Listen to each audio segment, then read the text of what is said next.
coupled with a brick, brew and a friend, bleed orange and blue to the bitter end.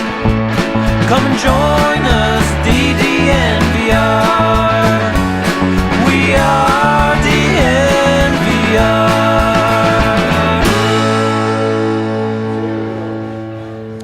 What is up, everybody? We've got a Broncos Winners Lounge. Let's go! When you come to the DNVR Bar and the Broncos win, you get a winner's shot. So incredible. Let's do it. Cheers. Cheers. There it is, folks. Broncos with a dominant win, 27-13. 27-7. I was going to say 27-7 is the real score. A 20-point win. Yeah, a dominant performance from the Broncos. An awesome performance from Teddy Bridgewater. Honestly, just about everything you could have asked for. Vic Fangio gets his first win in September in his career. Lets him hang out. Yeah, exactly. We'll talk about that in a second. Incredible atmosphere at the bar. Yep. Let's go Broncos chants ringing through the entire day. Towers of beer being crushed at every moment. Honestly, perfection for an opening Sunday. Oh my gosh. I mean, every single phase of today has been fantastic, right? I mean, the Chiefs even almost lose. Almost. Yeah, that may be the closest we get. But anyways, in terms of the Broncos game, Ryan, offense, I mean, that's kind of what we expect. We shouldn't expect 45-point games. This was fantastic. I mean, we're talking about 8-minute drives, 15-play drives, just wearing the defense out, and Teddy converting, Vic being ultra aggressive, the Broncos executing all 3 fourth downs that they went for, and man, the defense just looked dominant. Ryan, they gave up 2 big plays, and before that last drive, and that was it. That was it. And the big plays, one of them was a touchdown. The other one, the defense stood up and forced a punt. So and special teams looked fine. Yes, they did. Fine. They did. We're going to get into our biggest takeaways here, Zach. And for me, I cannot help but go directly to the quarterback and say this is why Teddy Bridgewater won the job. You knew that you needed to come into this game. Vic Fangio knew he had to get a win today. He wanted to go with the guy that he trusted. He clearly trusted Teddy Bridgewater much more than he trusted Drew Lock. And I think you really saw that pay off in 3rd and short today. 3rd and 4, 3rd and 3, 3rd and 5, 3rd and 2. They trusted him to throw the ball. They got open receivers for him, and he hit it every single time. It felt like, especially in those short yardage situations. They move the chains. They're able to create those drives that you talked about, 8-minute drives, 15-play drives, double-digit drives, and they really just like a boa constrictor, slowly but surely sucked the life out of the New York Giants. It was methodical, and to be honest, Zach, it probably should have been by more.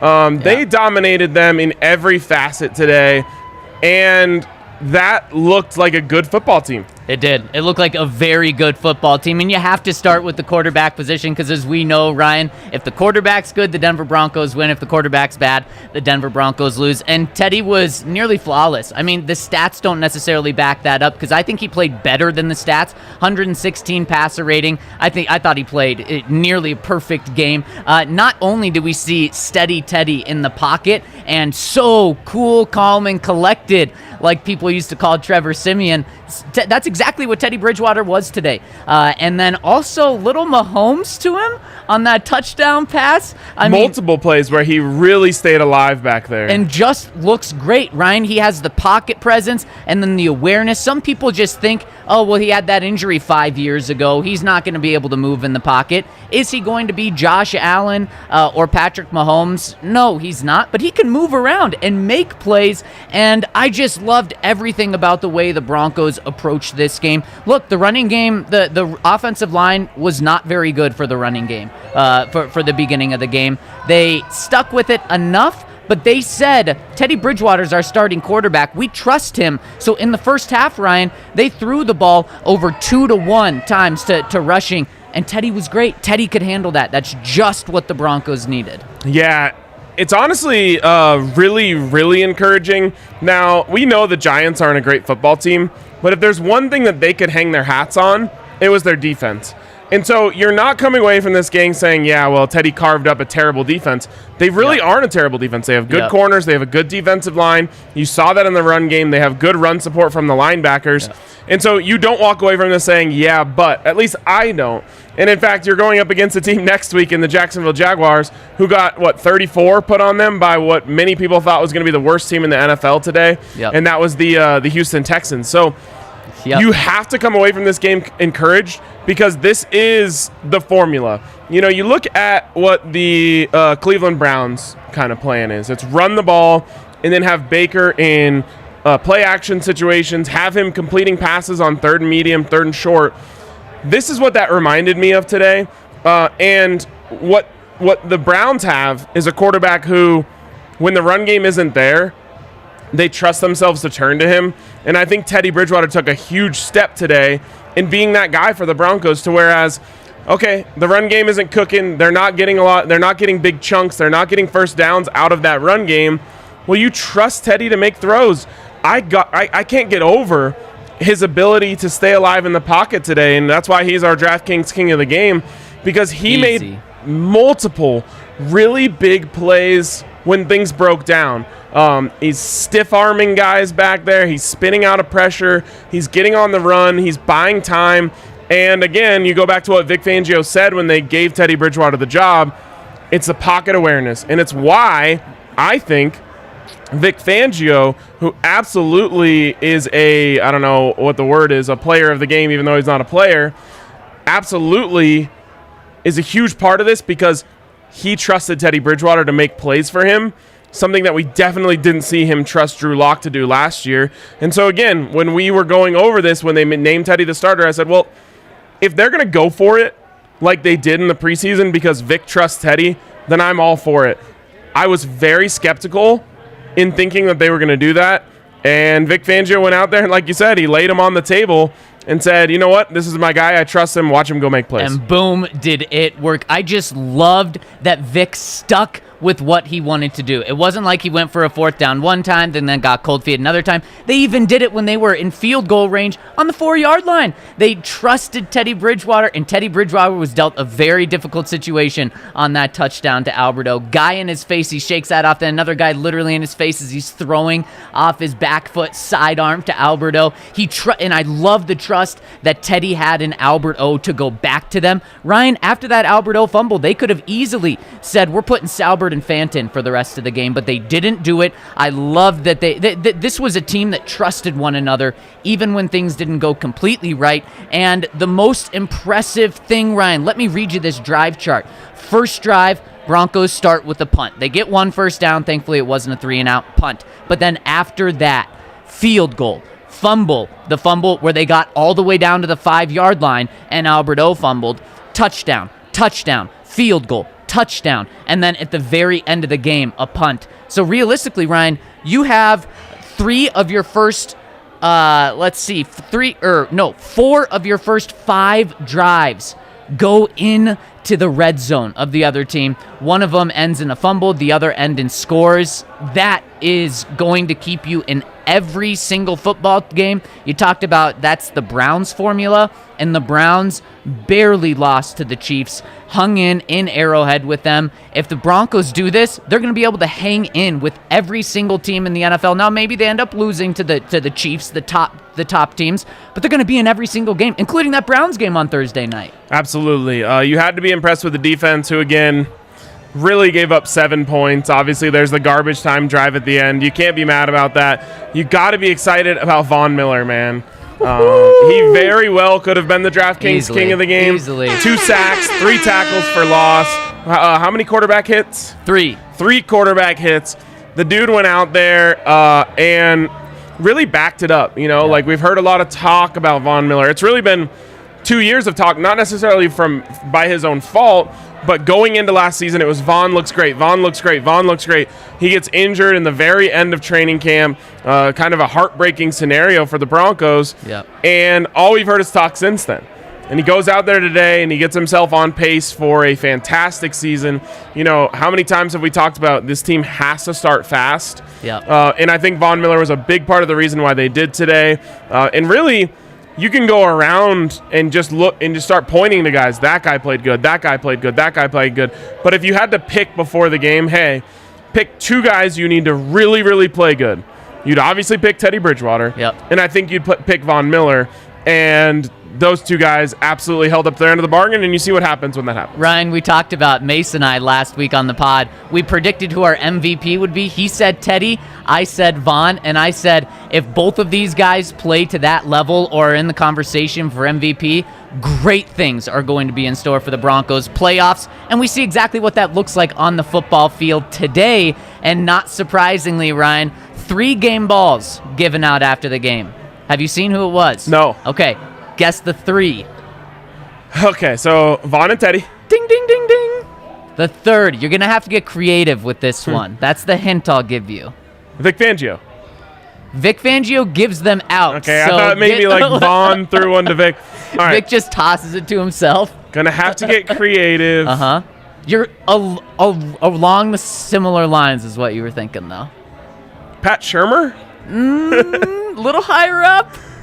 George Payton. First win as GM. And you know what? George should have probably tossed it back to Vic. Yes, he and should said, have. first win in September. Now you have a winning record, undefeated, but then also hell of a game plan and hell of an execution and way to stick by what you wanted to do. What did we hear when Rich Scangarello was fired from behind the scenes? Rich Scangarello made Vic Fangio look conservative, and Vic did not like that. Vic thought, I'm an aggressive coach.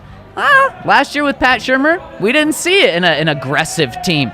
Vic wasn't going for it on 4th down, but clearly I think we learned a lot about Vic and Teddy and just how much Vic views Teddy and how highly he views him by going for it 3 times in situations, Ryan, that if they don't convert, it could have been very bad news. It's a very different game. Honestly, the whole this is football.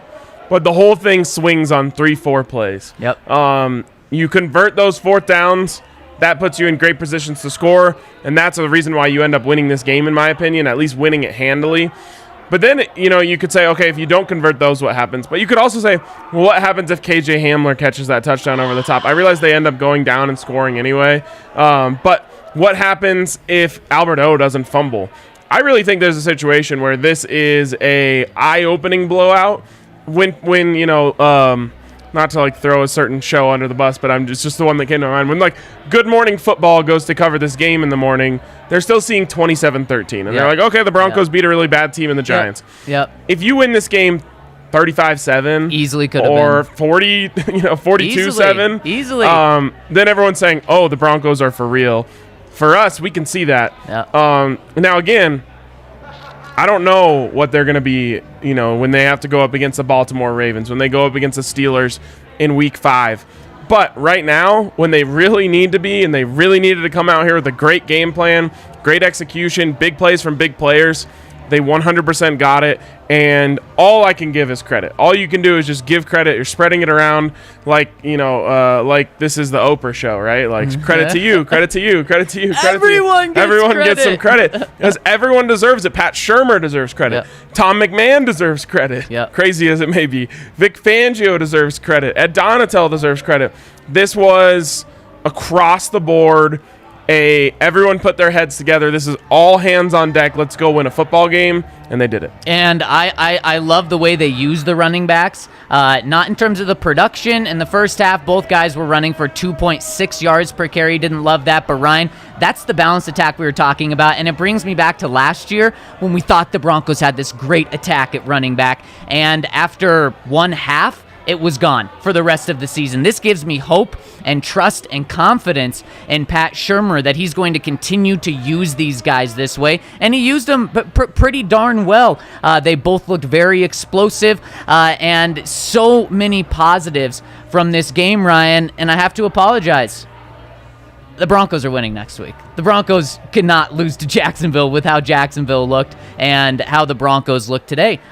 They've gained my trust so quickly. Now, am I ready to turn around and say, they're competing with the Chiefs for the AFC? No, not there yet. But this was such a good start. It really couldn't have been any better outside of a couple plays. KJ Hamler needs to catch that ball. Teddy Bridgewater could throw it better, but KJ needs to catch it. Alberto has to hold on to that ball, but it wasn't a perfect game, and they still absolutely dominated. So there was a margin of error, a huge margin of error for the Broncos on the road in the first game. A lot of things could have gone wrong, and they really didn't. And speaking of margin for error, I hope I have margin for error, because I forgot to mention that we are presented by MSU Denver Online. Check them out, msudenver.edu. We'll accept your /online for all they have to offer. But you're right, margin for error is something that was very foreign to this team over the last few years.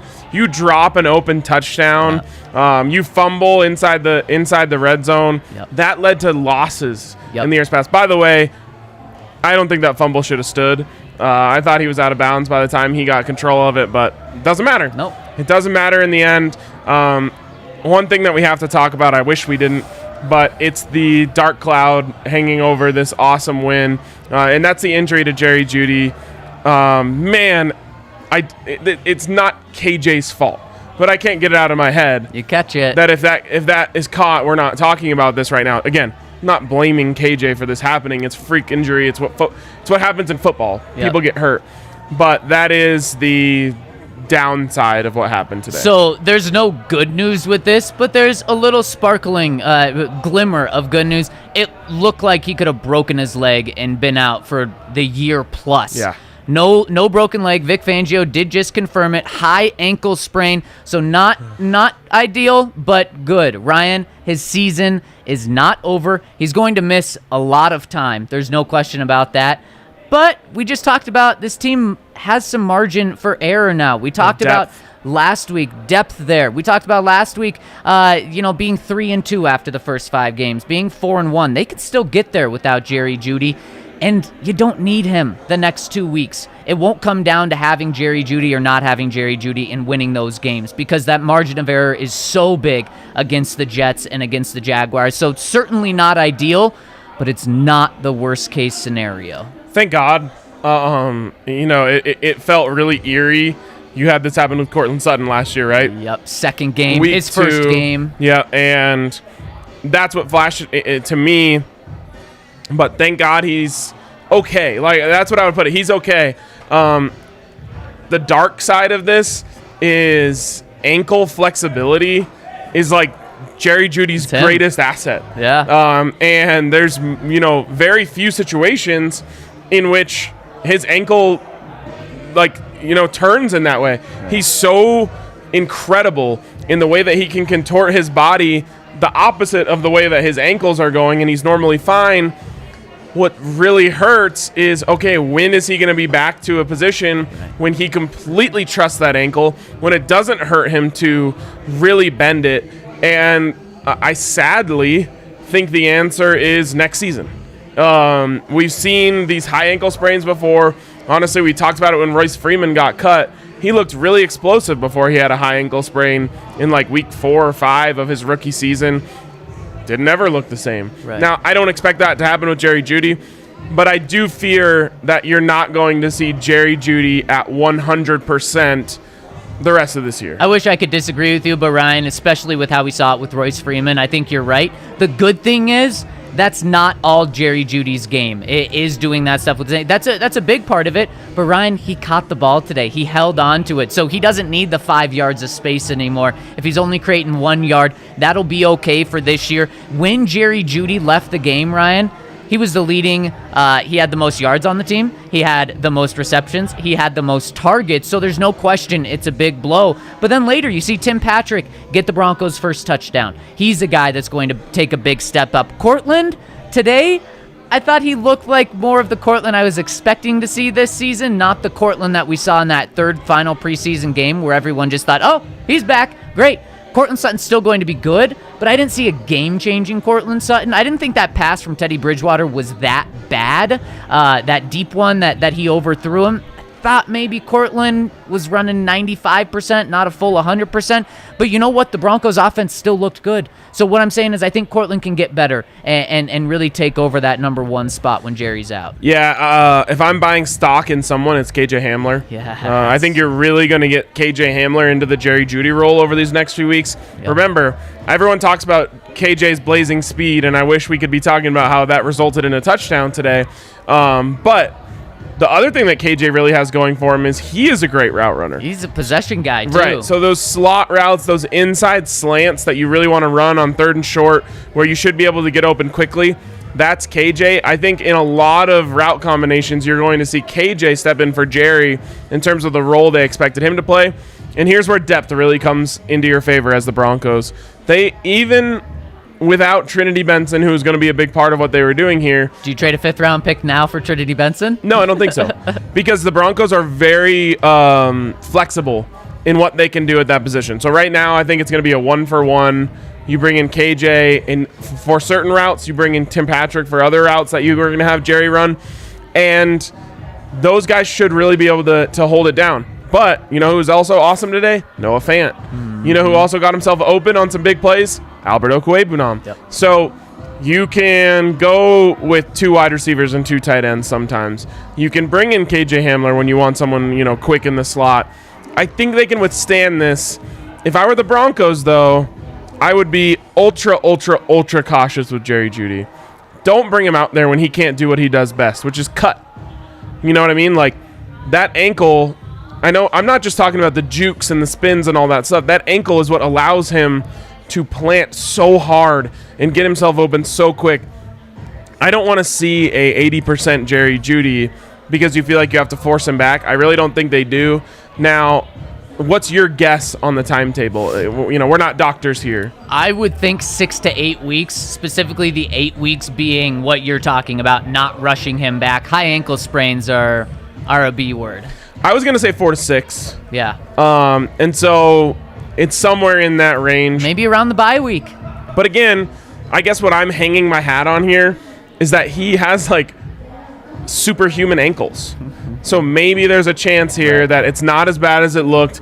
Obviously, it bent really hard, but like he's used to bending his ankles really hard. Yep. Maybe there's a chance here that, yes, it's a high ankle sprain, but it's not a severe. It could be a low grade high ankle sprain, and maybe he comes back in 4 weeks. You have him back for Pittsburgh in week 5 at home. That's what I'm crossing my fingers for as a top line. But again, I don't want to rush him back and say like, well, let's just get him out there because he can go and then just see him wear it down. Because what I mean when I say he's not going to be 100% this season is that the only thing that fixes this injury is like out and out pure rest. Right. And so if you go out there when he's at 80%, he's not ever getting better from that point. Right. He's only going down. Right. Whatever point you put him out there at, he can only get worse from. He can't heal. You cannot heal this injury when you're working it really hard. So I want the Broncos to be smart about this. It's not one of those injuries, I'll touch wood, but it's not one of those injuries that you fear, oh, if we put him out there, it could cause long-term damage. But it is one of those injuries where whenever you put him out there, he can't get better from that position. One of the guys you said in terms of replacing Jerry Jeudy, and there's no replacing Jerry Jeudy, but there are just as bad of nightmare matchups that you can create for opposing defenses in trying to replace Jerry Jeudy. One of those guys is Noah Fant. Ryan, do you know how many targets Noah Fant had in the preseason? Targets. Just zero, targets. right? Zero targets. Today, he leads the team in targets. Noah Fant is fine. No worries about Noah Fant. Then he goes out, turns that into a 75% catch rate. 6 catches, 62 yards. He looked really good. Albert O looked really good. And I love how the Broncos and Pat Shurmur went away from the 3 wide receiver set. You're going to do that occasionally, but they didn't live in 3 wide. They lived in 2 tight ends. They lived in doing creativity. Ryan, Pat Shurmur put together a really good game plan and got Albert O and Noah Fant involved, and that's how it's done. Teddy Bridgewater completed a pass to, 1, 2, 3, 4, 5, 6, 7, 8, 9 different receivers, and I think he even did that in the first half. So Teddy Bridgewater is a guy that is going to spread the ball out, and that really takes pressure away from Jerry Jeudy having to miss time, because it's not like they were strictly relying on him. Shout out water bottle delivery. Shout out to my guy here hooking it up with the water bottle. Yeah, I don't know how you could not come away from this game being really excited about the Broncos offense and Teddy Bridgewater especially.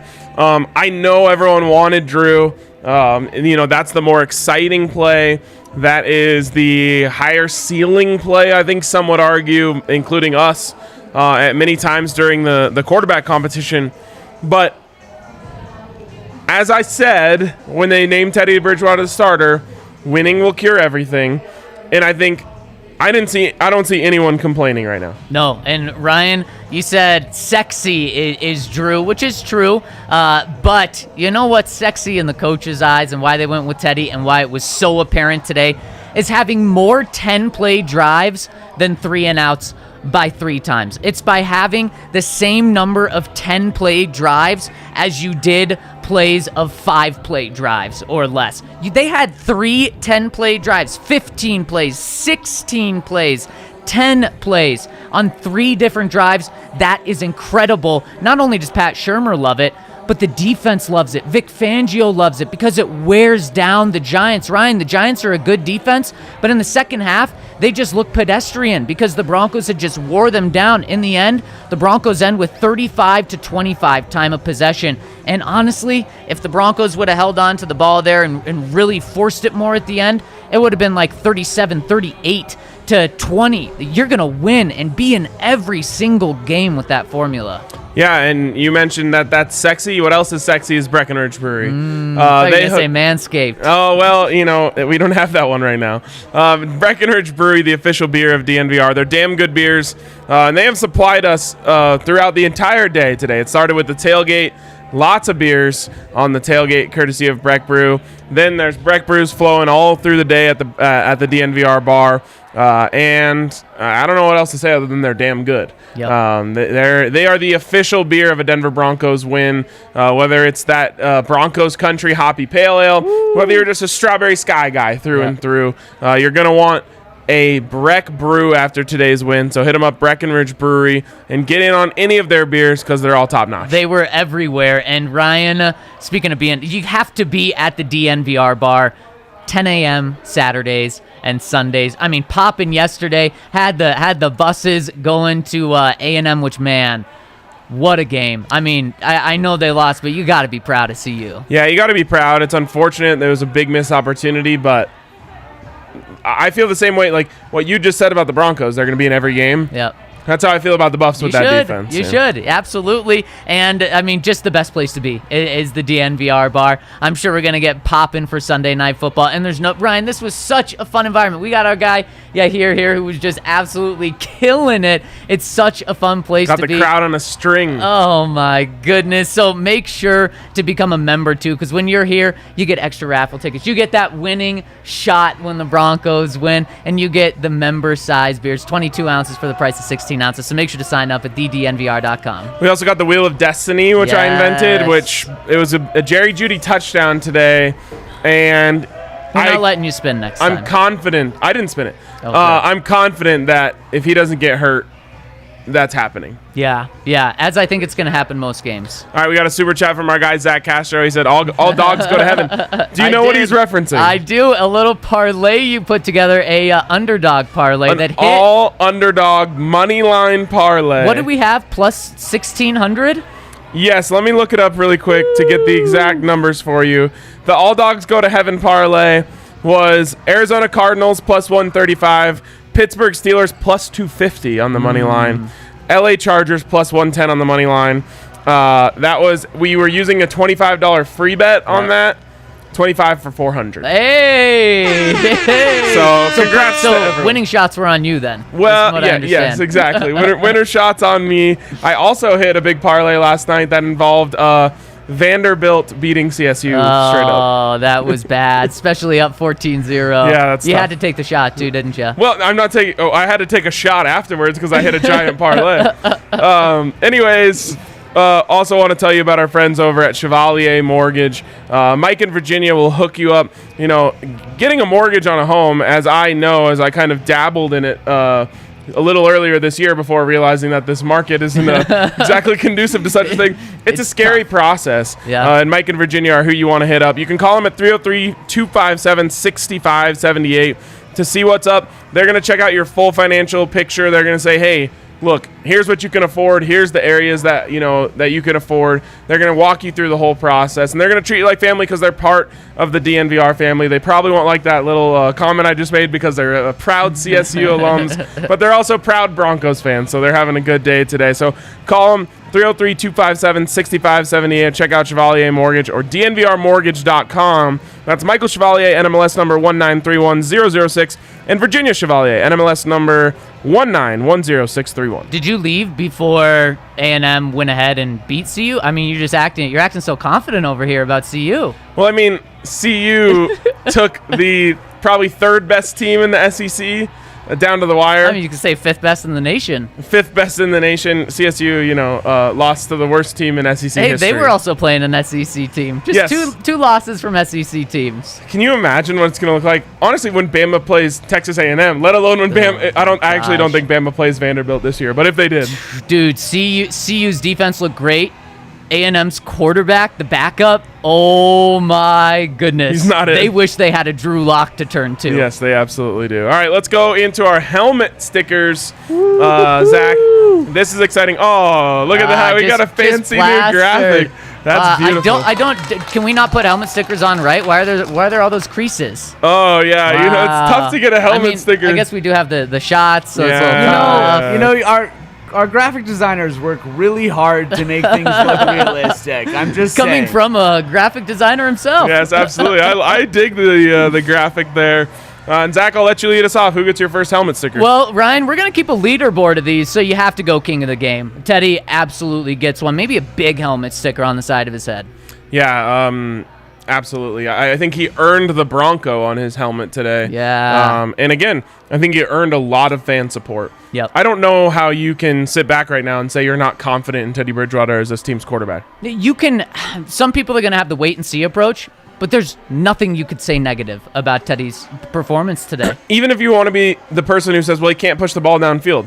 Well, he hit a 50-yard touchdown and it just was dropped. And that's what I kept telling people was Teddy had more success going downfield than Drew did. Now, he overthrew Cortland Sutton on that one, but he's taking the shots. Yep. And I think that's something that people were really afraid. The one rule I have is don't overthrow Cortland Sutton. Just underthrow him. Oh, because then he'll get it. Yes, he'll go get it for you. You don't need to throw it out there. Like KJ Hamler, maybe you overthrow him because he needs to run underneath it. Right. Just throw it, play 500 with Cortland and whoever he's going up against, and I think you'll be a lot happier. Gunslinger Teddy. Steady Gunslinger Teddy. Again, he deserves multiple helmet stickers if we were able to give out multiple per game. He is the biggest reason the Broncos won the way they did today. And he's the biggest reason why they're going to continue to win this way or not win this way. Yep, absolutely. All right. You want to take the other obvious one? Sure. I'll take Von Miller. His first regular season game as a dad. And he went out there and, showed Daniel Jones who his daddy is. Yeah, yes, he did. He was absolutely all over him. Big plays, big sacks, and just, I don't know, there's that guy on Giants Twitter who was saying you haven't seen a good Von Miller in 3 years. Yikes. Well, you saw him, bud. You just saw it, buddy. You saw him, so I hope you enjoyed it because I sure did. Yes, I did too. I'm going to go for my next one. Kind of going deeper right here. Going with the guy that had the big play for the Broncos, and that's Melvin Gordon's 70-yard touchdown run. It was tough sledding. Like I said, at the first half, both running backs were averaging 2.6 yards per carry. Not good. But then Melvin does the offensive line on his touchdown did a great job opening up a hole. He read it and then exploded to the outside and upfield. 70-yard touchdown. That's going to be huge to have explosion from the running back position. And Ryan, I think 1 week it's going to be Melvin. The next week it's going to be Javonte. Then Melvin, Javonte. That's what this running game is capable of. And I just love seeing a big play come from the running game. Yeah, the other one I have to give probably goes to the guy who I think was in contention for king of the game before he went down. That's Jerry Jeudy. My lock of the week on the tailgate this morning was no drops from Jerry Jeudy today. And he did not have any, even though he had several targets. Yep.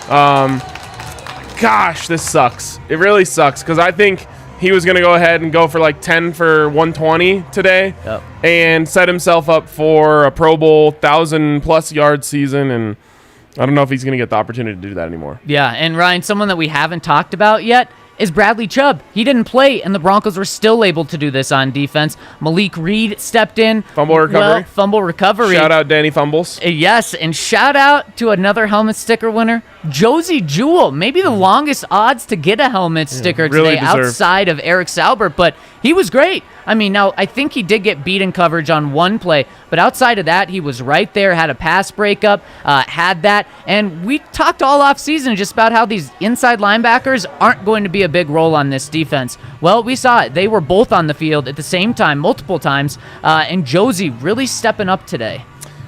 Yeah, honestly, an upset for him to look as good as he did, and he also looked really good in coverage. Yep. Which, hats off to him for that. I don't know if this is allowed considering we're keeping a scoreboard, but well, you know what? Never mind. I'll change it up. I'm giving a hat sticker. It goes to Vic Fangio. This, to me, honestly, I can't remember all 32 games he's coached up until today. I think this might have been the best one he's coached. Yep. The game plan was perfect. The aggression was perfect. And, I tweeted out he coached like a winner today. And someone responded, or like someone who's coaching for their job. I don't care what it is. Sure. It's the right way to coach. Yeah. When you take calculated risks because having the ball is a lot better than not having the ball, I am going to appreciate that every time. I don't care if it doesn't work. Every time that they go for it on 4th and short, I'm going to be in support of that such a decision. You won't catch me coming back on here saying, but what if they didn't? They shouldn't have done that. Because I'm in full support like yesterday. The Buffs. They go for it on 4th and 1. Yep. They don't get it. Later, that field goal would have been, really nice to have at the end of the game when it's 10-7 in the final. Yep. I wasn't really hard on Carl Durrell because I was hard on Carl Durrell last year for not going it for in those situations. Now, I might contend with the play call, but all in all, if you're going for it on 4th and short, you are playing to win. Yep. And no one can deny that in any way. And Vic Fangio played to win today, maybe more than ever before. Yeah, he absolutely did. Ryan, do I dare go hat sticker to Tom McMahon? No, I don't dare. I'm not doing that. I'm going someplace maybe I shouldn't. Tom McMahon always catching strays. Maybe I shouldn't go here, though. Alberto. I think he's deserving for it. Obviously, a really bad fumble. He needs to never do that again. Extra protection, especially when you're in the red zone. But then the way he bounced back, and what a play he had on that touchdown, following Teddy Bridgewater throughout the play as it broke down, making the catch, turning it upfield because it was 4th down. He had to get the first, and then diving for the touchdown. Ryan, he didn't get scared and not reach because of the fumble last time, but he just made sure he was extra cautious with it, and I think that's a big play for him. If he didn't have that and didn't get back on the field after that fumble, then we may be talking about, what's the next step for Alberto? Does Salbert take him over? That was a huge play for him. And right after he fumbled, after the game, Teddy went up to him and said, "You're fine. You're going to get the ball again. Let's go." That's another huge reason. Not that Drew didn't do that, but that's what Teddy does. That's that experience. That's that leadership that Teddy brings. And I feel like you could really feel it on the Broncos all game. Before we move on to our next helmet sticker, I just want to say if you're watching and you're enjoying the show, hit us with a thumbs up on YouTube. If you're watching on Twitter live stream, we encourage you to switch over to YouTube, and then when you get there, hit us with a thumbs up as well. But we really appreciate all that. It helps us get in front of more Broncos fans, and we know there's a lot of you out there watching today. And Ryan, really quick, shout out to the live crowd here. Yes, awesome that we have yes, people we got who people are in the hanging bar out. who came upstairs. A Pat Surtain jersey. Ooh, love it. That's clean. Oh, we need to talk about him. We will talk about him in a second. Unfortunately, not getting a helmet sticker today. Are we going 3 each? That sounds good. Did we already do 3? We may even have more than that. We've got 1, 2, 3, 4, 5, 6. We're perfect. Okay, we're good then. Yes. All right, we can move on. Let's talk about Pat Surtain. Really only got his name called once today, and it was in a play that wasn't his best play, but when you go back and watch, it was a really tough route for the coverage that they called. Yeah. Again, you need him to make the tackle. Yep. I don't blame him at all for giving up the catch.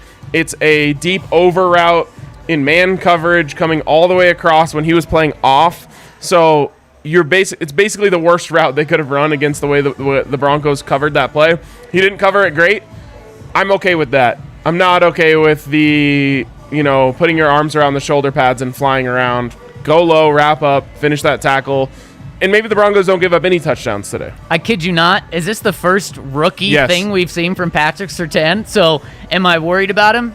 Absolutely not. The good thing is he had his rookie mistake, and he's going to have a few more throughout the year, but it's not going to be once a week. He had his rookie mistake in a blowout. And again, that margin of error, Ryan, it's great to finally have, because then you don't have to be worried about putting Javonte Williams out there, putting Caden Stearns out there if you need to let Justin Simmons have a breather, which he never needs anyways. Or you can put Patrick Surtain out there, and what's really fascinating is in that drive, he played every single snap, and I thought before that play, I thought, oh my goodness, did he already take over Kyle Fuller's spot, Ryan? Because he was out there at outside corner. We hadn't really seen that in all of training camp, all of the preseason, with the one defense where he was there. And I thought, okay, Kyle Fuller, Ronald Darby kind of being picked on by Daniel Jones a little bit. When Pat Surtain was out there, he didn't throw his way until that one play. And again, that was a tough cover. A lot of people were saying maybe Alexander Johnson should have dropped back a little more. That was Pat Surtain's guy, clearly. That could have helped him out. But I mean, outside of that, it was very encouraging, not just for how he played, but how Vic Fangio is truly going to use him. Ryan, we said when they drafted him, you have to play him, even though that they had 3 other corners potentially ahead of him on the depth chart. We said you don't make this pick instead of a quarterback if he's going to sit on the bench. And at least they're not letting him sit on the bench. He's out there, and he's going to be out there. And so expect to see another couple rookie mistakes throughout the course of a year, but also expect him to see some pick sixes and things that we saw in that Minnesota game. Yeah, it's crazy for how good the defense played. It didn't feel like the secondary played up to their potential. Yeah. And it starts with Pat Surtain. Justin Simmons drops an interception. Ronald Darby got picked on a little bit. Kyle Fuller gave up a big catch down the sidelines. It felt like everyone had a moment where it wasn't their best. I guess Kareem Jackson, you didn't even hear his name called today, really. No. But other than that, it felt like everyone had a moment where you're like, a little rusty out there. Yeah. I mean, Von Miller and the inside linebackers kind of stealing the show for the Broncos today. And what's crazy is Vic said it last week, I want 2 or 3 turnovers a game, and that's possible. He's proven it in the past that his defenses can do that. And Ryan, you look on paper, this defense should be able to. If any defense can do it, it's this defense. Thanks to Josie Jewell for getting the 1 turnover today. No picks off Daniel Jones, a guy that likes to throw the ball to the other team. That's just, a small critique that can come from this game is making sure that you get those interceptions, because Trevor Lawrence today, 3 picks. He said he's never done that. Can the Broncos do that to him again in back-to-back weeks? They got to at least get 1 from him. Well, they got to hold on to the ball. I've always wondered why you don't see defensive backs working on the jugs machine with wide receivers after practice. Yeah. Like, those are game-changing plays that you let slip through your hands. And really good for your next contract, too. It's not a waste of time. Like, if the wide receivers are out there doing it, they're already really good at catching the ball. Right. You should be out there with them getting better, because it's clearly not a strength of yours, or else you'd be playing wide receiver too. It helped Jerry Jeudy this year. Exactly. So Kyle Fuller dropped a pick 6. Justin Simmons drops one right through his hands. Yep. So again, it's not a big deal when you win 27-13. Margin of error. The margin of error today happened to be bigger. It will get smaller. You cannot afford to lose those opportunities when you're playing a Patrick Mahomes. Trevor Lawrence will give you those opportunities next week. You need to convert on them, because Vic Fangio is right. You need to if this team is making the playoffs, they're creating turnovers at a very high rate. Is it a push on the turnover ratio today? Yes, I believe so. 1-to-1. Let me see. I'm pulling it up. Because Teddy didn't turn it over. So, yeah, it's 1-to-1. Right. The Alberto fumble. Yep, and the Danny fumble. You can do that against the Giants. You can do it against the Jags. You can also do it against the Jets. You can't probably tie the turnover ratio against the Ravens, and probably not against the Steelers. I had a feeling the Steelers were being slept on a little bit. That's why I took that money line bet on them today to beat the Bills. Your Bills, too. Can't believe you did that. It really. Yeah. You off the Bills? I'm on to the Cardinals. I'm back to my Cardinals. 5 touchdowns. Yes. 2 quarterbacks with 5 touchdowns today. Yes, my other guy who happens to be on my fantasy team, maybe on the bench, but who cares? Jameis Winston, one of the craziest fantasy performances I've ever seen. Under 200 yards passing. Under 150. 148 yards passing, to be exact. 40 fantasy points. Wow. It's the first time a quarterback has ever thrown 5 touchdowns and under 150 yards? So I know that Aaron Rodgers had 2 picks. Wait, say that again? Yeah, I know. Aaron Rodgers had 2 picks and got benched for Jordan Love. Now, it's more like a benched, like to protect him in a blowout. That's what they say. But it's also like a bench to get Jordan Love some reps. Yeah. Who saw that coming? And I just assumed they had 2 really short fields, I'm guessing. Must have been, yeah. So there's 2 touchdowns. But how did they get were they just running the hell out of the ball? No, Alvin Kamara had 83 rushing yards. Big punt returns? Probably. Something. I'm trying to understand how they were moving the ball. They had 322 yards of offense. Not great, not dismal. Like So the less Packers, than 220 yards of offense. So less than half of it came from Jameis. You Yep. said 80 yards for Kamara? Yep. Who And then else? you had, Jameis also had 37 rushing yards. Ooh. Someone else contributed 50 rushing yards. But you didn't have a 100-yard receiver. Nothing. I mean, you had one guy catch 2 touchdowns. Crazy. Very weird Okay, so game. I'm giving you $100 in player value stock. Who you putting that in? Kyler or Jameis? It's a $100 bill. It can't be split. Is the payout the same based off of like if one of them makes the Pro Bowl? What's the deal here? Who's going to have a better season? Who are you putting that money in? Kyler. Kyler, huh? Yeah, because you like Cliff. I do really like Cliff, and I think Jameis, they're just like, so what the Buccaneers did so wrong is they asked Jameis to go out there and win every game for them. That's the opposite of what I think the Saints want to do. They just want to say, like, Jameis, just go make big throws for us. We know he can make every single throw on a football field. And I think you're going to see more games like this now. Nothing exactly like this one. But I think you'll see Jameis go 180 yards, 2 touchdowns, no interceptions. Because they're just saying, like, hey, convert some third downs, hit a big shot on a play-action pass, et cetera, et cetera. Whereas Kyler, he's still in the position where they're saying we're putting the offense on your shoulders. Yep. Yeah, I think it's a really good point. And the fact that they didn't ask James to do too much. Ryan, he threw 20 times. 20 times. 14 of 20 for 5 touchdowns. Just incredible. 130 passer rating. That's one of the weirdest games I've ever seen. I don't understand how they were so close to scoring it all the time. And to throw something else on it being weird, in Jacksonville, because of the hurricane, I mean, just everything about this was a weird game. And then the Packers put up 3 points. I had 3. I have to take 2 shots to start the tailgate next week because I guaranteed all 3 of my big 3 on the tailgate would hit. It was Jerry Jeudy over 50 receiving yards, hit. Javonte Williams over 30 rushing yards, hit. And Packers over 26.5 points. Oh, no. Only 24 points off that. Unbelievable. It really is. And speaking of the tailgate and having to do things, our friend Andre Simone having to get a little tat with Sun Don't Shine. I wish we could pull up that clip right now. So Zach every week does his his magic number on the tailgate, which is basically a number that if you hit this, you're gonna win. And it hit today. By the way, it hit. The Broncos won. Before it, I always guess what the magic number is. Now, last year, it was a bit because like I had been on the podcast with you all week, so I was like, okay, well. You knew where I was going. I have a feeling I know what Zach thinks is going to be the number. This week, I wasn't, and I still pulled out 100 rushing yards. Andre says, if that is correct, I will get, quote, 100 rushing yards tattooed on my right cheek. Well, what was it? It was Saquon, 100 rushing yards.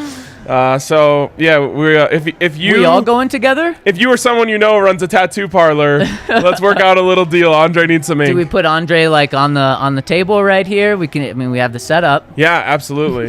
It'll be the first time a little cheek action on the DNVR cameras, but that'd be very cheeky. Yes, it would. We'll get the OnlyFans set up. All right.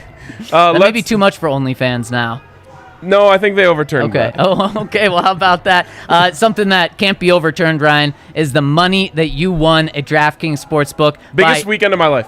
Wow. On DraftKings. Wow. So, see you hard. I mean, you had plus 17. I have to imagine. That wasn't part of it. No way. Yeah, I emotionally hedged that one. Wow. Smart. Okay. I'm impressed with that. So, I had a parlay in the morning that actually hit, but it was a 3-legger. I hit 2 of the legs, and the third leg was a push. Okay. So that was like a 4-1. Yep. Then at night, I had a plus 1,300 that hit with a full unit on it.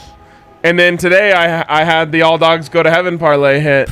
So 3 parlays in 2 days. Since college football started, I've hit 4 parlays over the last 2 weeks, over a plus 1,000. So what you're saying is tune into DNVR bets. Absolutely, tune into DNVR bets. The All Dogs Go to Heaven parlay was on there, by far the best DraftKings weekend I've ever had. Like, might go buy myself something really nice. That's how good it was. You should. And if you want to buy something nice and roll with RK, Ryan, sign up for DraftKings right now, and they'll give you 8 $25 free bets. So if you're like, okay, Ryan's throwing out a crazy 1,600 parlay, which by the way means if you bet $100, you win $1,600. Zachary made $700 today from rolling with RK. That's got to feel pretty good. It's got to feel really good. And you can use those free bets. So meaning you don't have to risk anything, Ryan. And then if you win, you get all of the winnings. So sign up for DraftKings right now. Download the DraftKings Sportsbook app now because it's the top-rated sportsbook. They're an official betting partner of the NFL, and there's no better way to rock and roll than by getting that free money right now. Use the code DNVR when you sign up over at DraftKings Sportsbook. For new customers only, restrictions apply. See DraftKings.com/sportsbook for details. Gambling problem? Call 1-800-522-4700. Also, if you're thinking like, man, I'm a little tired right now, but the Broncos won. I want to go finish off my Sunday fun day. I've got Monday off potentially. Hit up our friends at Strava Craft Coffee. You saying we have Monday off? We do not have Monday off. But someone somewhere probably does. Sure, somewhere. And they're looking to have a banger of a night tonight. So hit up our friends at Strava Craft Coffee. I can't stop thinking about DraftKings. So much money. Strava Craft Coffee, they'll have you honking like a goose, and you can get 25% off your first order when you use the code DNVR25. So use that code DNVR25. Get that CBD infused coffee, which is really, really special. It can help you with so many different things. It's also delicious. And like I said, it'll get you feeling right. You said honking like a goose, and it is this bad that it made me think of mooing like a cow when thinking about Hassel Cattle Company. No. That's not bad. Okay, good. Because Hassel Cattle Company, best damn beef. Ryan, we had so many beer towers. I was up here watching the game, was patrolling the awesome kingdom that we have here. Or country? DNVR country? It can't be kingdom. Sorry about that. It can be country.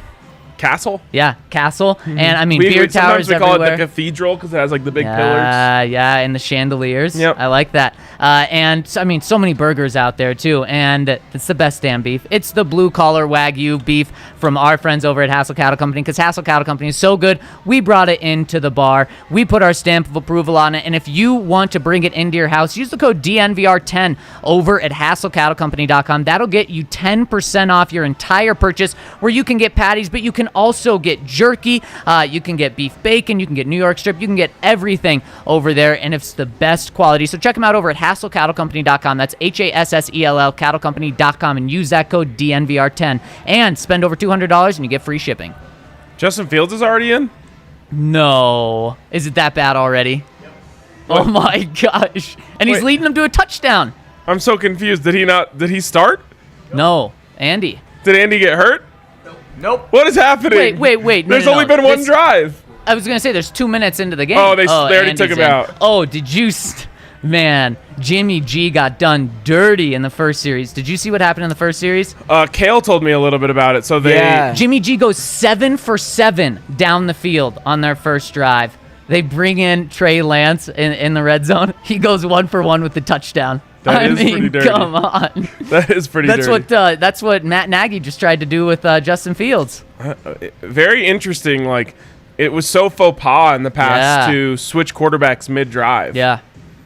That's like a very like Northwestern thing to do, we got to bring in our guy for like the Wildcat package or whatever. Good thing that Teddy didn't struggle at all, because that's what people would be saying. Hey, other teams are doing it, and I need to bring Drew in. And I think if you have a guy like Justin Fields or Trey Lance who's clearly the future, okay, I guess you can do it.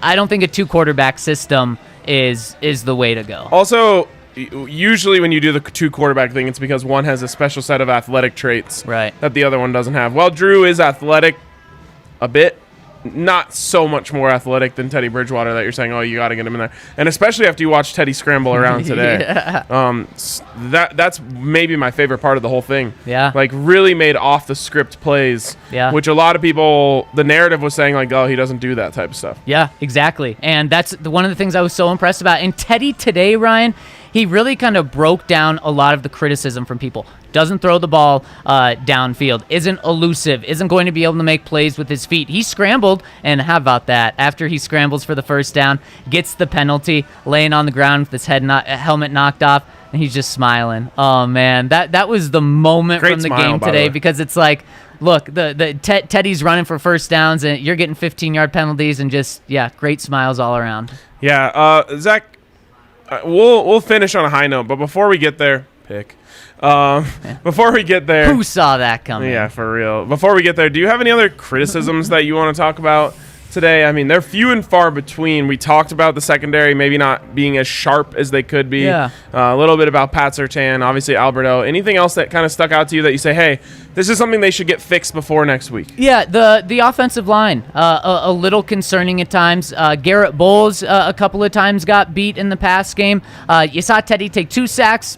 You'll take it the way they came. Teddy was very safe with the ball when those sacks came around. But then in the run game, there was just no room for either running back to run in that first half. And I gave them credit on that run, the 70-yard touchdown from Melvin. They opened it up and did exactly what they needed to do. Outside of that, though... By the way, Melvin looked fast on that road. Oh, man. I thought the corner was definitely going to track him down, and then he turned on the burners again. An extra gear, Yeah, that was really impressive. But outside of that run, holes were not opening up. That's a concern because, Ryan, we've talked about it. You don't want to put Teddy to drop back 50 times. You don't want to do what the Cowboys and what the Bucks did on Thursday night where you're throwing 55 times. You're comfortable with Teddy dropping back 38 times, which is what he did today, 36 pass attempts, 39 times. But that's kind of the max. 40 is the max. You don't want it to be more. In fact, the over-under so at high. DraftKings Sportsbook was 32.5 passing attempts. We all thought that went was crazy. under. Well, I thought it was crazy too, but it's because the run game wasn't there. It's good to see that you can trust Teddy if you need to do that. You don't want that every week. So the Broncos ended up running the ball with their running backs 25 times and dropping back with Teddy 39 times. You want more balance. Yes. Vic Fangio wants more balance, and Pat Shermer wants more balance. You're not going to be able to find that balance if you're not opening up holes, though. One guy we haven't really talked about yet is Javonte Williams.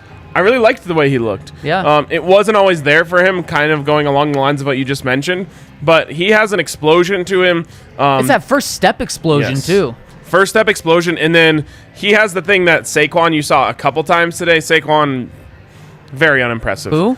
But you see that lower body strength when he gets into a pile, and all of a sudden you're just seeing like a big pile of dudes just moving. Javonte Williams has that going for him too. Yep. He gets that like extra 2 yards just by keeping his legs churning.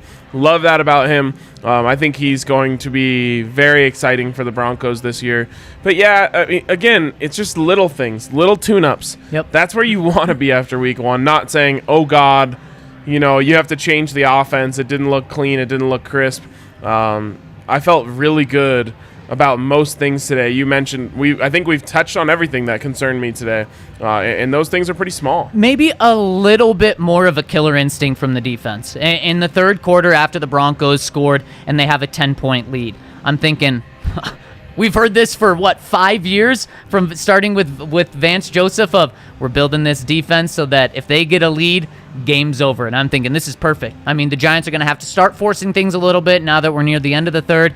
And there wasn't the killer instinct at times from the defense. Vaughn, it's hard to put anything on him because he had a fantastic game. Maybe that's where Bradley Chubb comes in, and he has that killer instinct opposite Vaughn, and then you're really crushing teams and giving them no hope of a comeback, because then they did get the ball back 17-7, had a chance to go 17-14. The Giants weren't able to do that. The defense played well, but and that comes back to turnovers too, right? I mean, what is this game if the Broncos get a pick or two and they live up to Vic Fangio's hope of 3 turnovers? They get 3 turnovers. I mean, we're talking 42-0, 42-7, and we're not just talking about a dominant win. We're talking about an absolute blowout. Yep, absolutely. And speaking of dominance, we have a dominant force here waiting for us on the back end. It's our guy, Andrew Mason. Can't wait to hear what he thinks about the game. Coming to you live from the Meadowlands. Andrew Mason, how are you, my guy?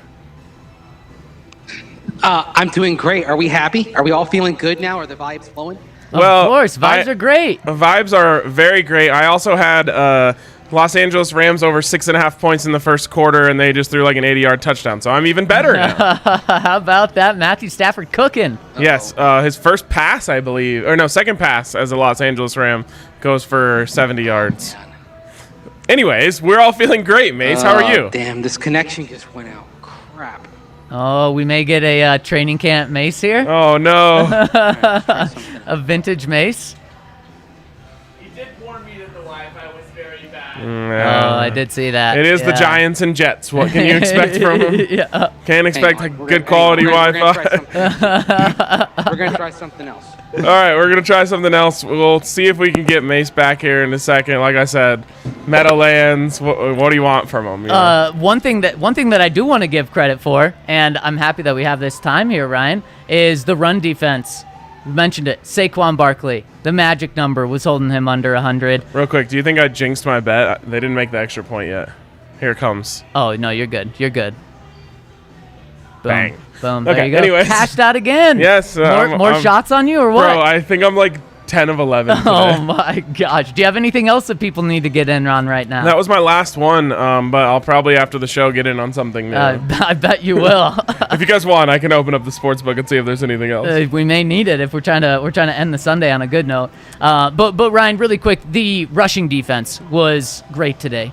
I mean, So good. Saquon Barkley looked absolutely average. It really reminded me of that Zeke game. Now, it wasn't as dominant as that Zeke game where Trevor Siemian was the quarterback a couple years ago and they held Zeke, 7 rushes for 9 yards or 9 rushes for 7 yards, something like that. But still, you made Saquon look very average. 10 rushes, 26 yards, 2.6 yards per carry. Daniel Jones ended up being their top rusher. You still contained him, 27 yards. And Devontae Booker, 7 yards on 4 carries, 1.8 yards per carry. That's the Devontae Booker we know. And it's also the Devontae Booker we know, that catch he made. That was sick. Oh my goodness, that was insane. But you hold the Giants, who they had to win the running attack, to 20 carries, 60 yards. Boom. That's how it's done. Yeah, absolutely. Did you find something? No, do you want me to? I'll look it thought up you in a were second. doing I it was for the looking at people. stats. I can't believe Sterling Shepard had over 100 yards receiving.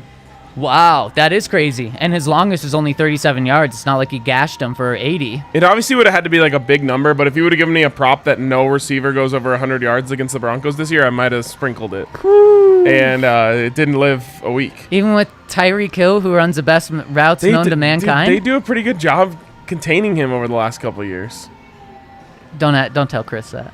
Yeah, well, I feel at least last season, I feel like they didn't let him go off. Yeah, I They just agree. let Kelsey eat it eight yards at a time. Didn't the Browns let Tyreek get an 80-yarder today? Yeah, 75-yarder. honestly, a really bad situation. I believe they were up 9 at the Yep. time, Yep. and That's the last thing you can do. you cannot do that. It's No. so bad. Oh, you know what? You asked about concerns. I got another one. And to be a little more specific, are you at all concerned about Kyle Fuller and Ronald Darby? No, Okay. Darby looked like the guy that we were willing to trade. All right. All right, we'll get to Mace here in a second, but yeah, I think that he, like, again, if you were gonna trade one of them, that was the one I wanted to trade. He's serviceable. He's not blow you away. And you know why I'm not concerned is the Broncos have a guy by the name of Pat Surtain ready to go. Did he have the best game today? No, he's only going to get better. So if one of those guys concerns you enough, boom, you put Pat Surtain in. All right, let's see if we can get Mace here, despite the Meadowlands Wi-Fi. Mace, we got you. All right. Okay. Hopefully you can stick with me because believe me, I can't see you guys right now. But can you hear me? You're Don't not wor- missing much. Don't worry, we're looking great. All right. Oh, hopefully this will hold up here because now I'm through my cell phone. But really, I mean, the only thing that went wrong today was the Wi-Fi in the stadium. Hey, pretty good. And Jerry Jeudy getting hurt, and you know that doesn't appear to be as bad as initially feared. I mean, I think we all kind of thought the same thing when we saw the injury happen. See in 2022. Fortunately, if the MRI goes well tomorrow, we'll see Jerry Jeudy again this year, but may not be for 6 to 8 weeks, and that's okay. You may as well call me a doctor. Yeah, Pretty much nailed Dr. that. Zach also said 6 to 8 weeks. I said 4 to 6, but Yeah. either way, it's not a good situation for Jerry Jeudy. A huge bummer. Luckily, one of the places where the Broncos, I think, can fill in and mix and match tight ends and stuff to make up for it. Mace, what's your biggest takeaway from this win? I mean, the biggest takeaway, I think, it's the king of the game. It's Teddy, and just how cool he looked, and how in the pocket when he was under attack, he didn't flinch. He made good decisions. He escaped. He kept plays alive. And in particular, we kind of talked a little bit about this week. The Giants, it's not a great team, but they were really good in the interior of the defensive line, and that's where they were getting pressure from. And when he was under duress, he was facing Leonard Williams coming right at him, and he just stepped away. He kept plays alive. He was a cool customer. He was more than steady Teddy today. He was escape artist Teddy, Houdini Teddy out there, and then he was as accurate as he needed to be. I mean, that's where it starts and ends. And if Teddy plays like that the rest of the season, I don't think there's any team that's going to be out of reach for this Broncos team to beat. Yeah, I mean, the biggest compliment that I can give to Teddy is call him, he's the cool, calm, and collected Trevor Siemian. That's exactly what he looked like today. But Mace, what were you most impressed with the defense really holding the Giants to 7 true points in this game? Yeah, I was first of all impressed with how quickly Von Miller started, and I asked Vic about Von after the game, the importance of getting the TFL and getting the sack early on those first 2 possessions. And the thing that Vic pointed out, and I think it was a great point, is sometimes if you don't get that first big play when you come back, you start pressing, and that kind of leads to more mistakes. I think even though Von didn't have the spectacular plays after that early burst, he was able to kind of just settle in, be disruptive against the run, as well as what he provided in the pass rush. He was able basically to be Von Miller today, and I think that's why it was good to see him get off that early start. Thought, just on first glance, I thought Alexander Johnson and Josey Jewell both played well today, especially against the run. And there was one play, I think it was in a goal to go situation for the Giants, and Barkley gets outside because Vaughn kind of chased him to the sideline, and there's a little bit of room for Barkley, but then he had to turn and go out of bounds because Josey Jewell had pursuit well on the play and forced him to go to the sideline. It was just great team defense at all 3 levels today. I mean, you can kind of nitpick some things. You can nitpick Pat Surtain on the touchdown in the second quarter. You can nitpick some of Kyle Fuller's stuff, but those are real minor things in the bigger picture of this defense, really, aside from one lapse, shutting the Giants down for the competitive phase of the game. Mace, we talked for, all offseason about how Vic Fangio had to get wins in September. He finally gets his first, and I happen to be really, really, really impressed with the way he coached his game today. What did you take away from that? I mean, I love the decision-making on 4th down. He talked about the one late in the first half on the touchdown drive right before the end of the second quarter and said it was a gut feeling. However he comes to his decision, if it's the right decision, I don't care if it's gut feeling. I don't care if it's analytically inclined, as long as he's making the right call. There's a lot of analytics that say you should go for it on 4th down much more often than any NFL team does. I'm glad he's feeling that, and I'm glad he showed the confidence. I think that being said, there's enough on this offense, both in terms of the quarterback being more settled and also the offensive line being more settled, to have confidence that they can get those tough yards on 4th down when they need to. So that comes into play as well. But yeah, I love seeing that. I think, I'm not sure he's going to become Riverboat Vic over the course of the year, although today he kind of was. But the fact is, guys, last year the Broncos didn't get their 3rd, 4th down conversion until after Christmas in Los Angeles, and they had 3 4th down conversions today. It's a new day around here. Christmas came early this year. If he becomes exactly. if he becomes a gambler, I was thinking of calling him Vig Fangio. I was gonna call him RK Fangio. That works too. He'll be hitting. He's got that big Vic energy, guys. I mean. Yeah. Today he sure did. Mace, what we learned from after the pressers that Jerry does indeed have that high ankle sprain. Anything else that we learned from any of the pressers? I mean, I think a couple interesting things. Teddy did give the pregame speech today, as Vaughn mentioned. Also, interesting that on the touchdown pass to Albert Okwuegbunam, as was revealed, Albert O wasn't supposed to run a route on that play. He was involved. He was supposed to be in protection, and he just ends up getting into the flat. And so, just kind of showing how sometimes the best stuff you don't draw up. It's got to happen organically. It's got to happen with a little bit of improv. It was a great job by Teddy to buy himself some time, but then a great instinctive move by Albert O to get into the flat and be there for Teddy when he did get outside the pocket. I mean, that's just thinking. That's thinking on your feet.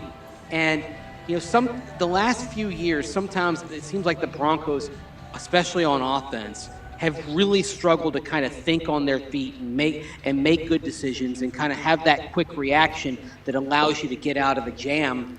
Today, we saw a different Broncos offense in that regard, and that can lead to some great things down the line. So something like that, it's a little thing came out in the postgame, but I think it says a lot about where this offense could go.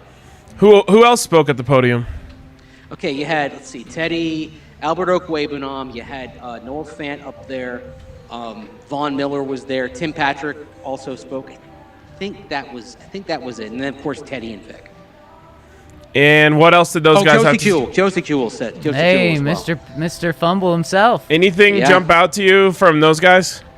Not really, no. I mean, nothing kind of was kind of screaming out as a big deal. And I mean, it was mostly kind of Albert O and Noah Fant kind of praising Albert O and how he's kind of come along as well. And another thing, I think I asked Noah about this. Even before the Jeudy injury, we saw a lot of 2 tight end sets, and we saw some 3 tight end sets today. And I think with what you're getting from the tight end position, Salbert, Okwuegbunam, Fant, all had catches today, all played pretty well across the board. Maybe a way of getting by without Jeudy. It isn't simply going to be KJ Hamler stepping up as a third wide receiver. I think we're going to see even more 2 tight end sets over the next few weeks, to the point where it's going to be kind of the base offense. But I like the fact that for the most part, before the Jeudy injury, not always, but we saw more 2 tight end looks from Pat Shurmur, and I think that's an indication of what we're going to see going forward, at least for the next several weeks. That's the Broncos' best formation, in my opinion. Mace, speaking of Pat Shurmur, I'm seeing this on Twitter from Mike Kliss, but did you hear anything about the celebratory cooler of water that was dumped on Pat Shurmur and Mike Shula by Vic after the game? Oh, that's the first I'm hearing of it. That's pretty awesome, though. I mean, I wonder if he legitimately did that. What? That's what Kliss is saying. Can you give me the actual tweet? He says, besides game balls to Vaughn, Teddy, and Peyton, Vic Fangio dumped a celebratory cooler of water on OC Pat Shurmur and QB coach Mike Shula, the former Giants coaches who got a sweet victory against their former team. Wow. Oh my gosh, Do you that's think beautiful. Vic is really doing that? I mean, he's been doing shoulders all summer to be able to lift that cooler. You know what? I mean, when you haven't won in September as a head coach, and when 2 guys come back to the place that fired him just about a year and 3 quarters ago, and you have a big win that they were significantly responsible for, dunk everybody you want. Dang. Just go ahead. I believe that. That's really awesome. But When they beat the Vikings in the preseason, didn't Vic just give him a celebratory T-shirt? He should have dumped Peyton in water. It's true, but it counts for a little more when the regular season. I guess it's your boss too. Are you dumping water on your boss? Yeah, I'd dump water on Spain. Well, there's another thing also in play, like why you wouldn't dump George Payton. George is dressed in a suit, and he's dressed for the trip home. Mike Shula and Pat Shurmur, they're dressed in coach's gear. They're showering up anyway. They have to change. So it's no harm, no foul. If you dunked Payton after the game, where's this change of clothes coming from? So you can't do that. I've never understood why general managers wear suits to the game. It doesn't make any sense. Almost makes as much sense as like basketball coaches wearing suits on the sidelines. Right, seriously. I mean, at practice, he should just be wearing what he wears at practice. He wears a Broncos t-shirt, some Ray-Bans, and really long basketball shorts. That's George Maybe he Paton's shouldn't go-to. wear that. Yeah. All right, Mace, I think we're going to let you go. Appreciate the insights. Appreciate you coming, and make sure you travel home safe. All right, thanks, guys. See you back in Denver. Have a great show. See you, Mace. All right, there he is, Andrew Mason. Good insights from the stadium. And, man, Zach, I forgot what it was like to be 1-0. Oh, my goodness. It's been a while, Ryan. It has been a while. This was really, really fun. Kale, any important chats we need to get to or anything along those lines? We've got one super chat today. All right, let's hit a super chat. Go. From our guy Jeremiah, he says, I'm plus $208 today, and the Broncos won. LFG. How LFG, about that? Ryan, we're all winning today. We are all winning today, and, man, your shirt just brings another win to it. Yeah. Peace Unfortunately, the Chiefs got the win today, but, there's never a bad time to dunk on Tyreek Hill. No, never. All right, and there's never a bad time to check out our friends over at MSU Denver, msudenver.edu/online, where you can see everything they have to offer. And they really have a lot, 750 total classes, 45 plus online and hybrid programs. There's really something for everyone over there. So make sure you check them out. And make sure you hit us with a thumbs up on your way out. A little winner's lounge to start the season. Let's hope we get another one next week. We'll see you all week on the DNVR Broncos podcast. Thank you to our live audience. Thank you to everyone who came down to the bar today. We'll see you this week on the DNVR Broncos podcast. Peace.